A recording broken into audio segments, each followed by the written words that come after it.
Hello, I'm Gina. I wonder if you feel the same, staying at home for a long time and getting tired of homemade food. Well, what I miss the most is milk tea, 奶茶. Milk tea is a name for all the drinks of a mixture of tea and milk. There are numerous types of milk tea in China.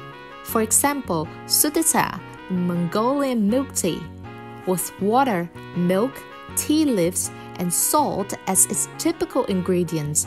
Sudeta is a traditional and essential beverage in Mongolia. In addition to quenching thirst, it is also a major drink to supplement nutrition.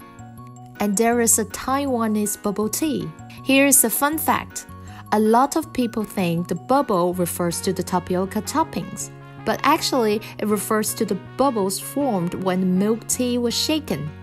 By shaking, milk and tea mix better and taste more smooth and creamy. And of course, there is Hong Kong-style milk tea. Instead of regular milk, people use evaporated milk or condensed milk. You can tell by the color, it needs very strong tea, so it tastes quite astringent, but the astringent goes very well with the milk.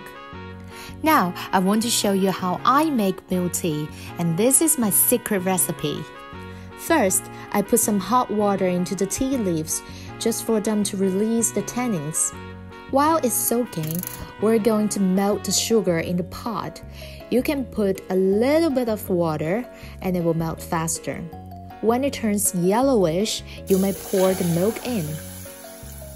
Pour in the tea right before the milk boils. And then you turn off the fire and cover the lid and steam for 10 minutes.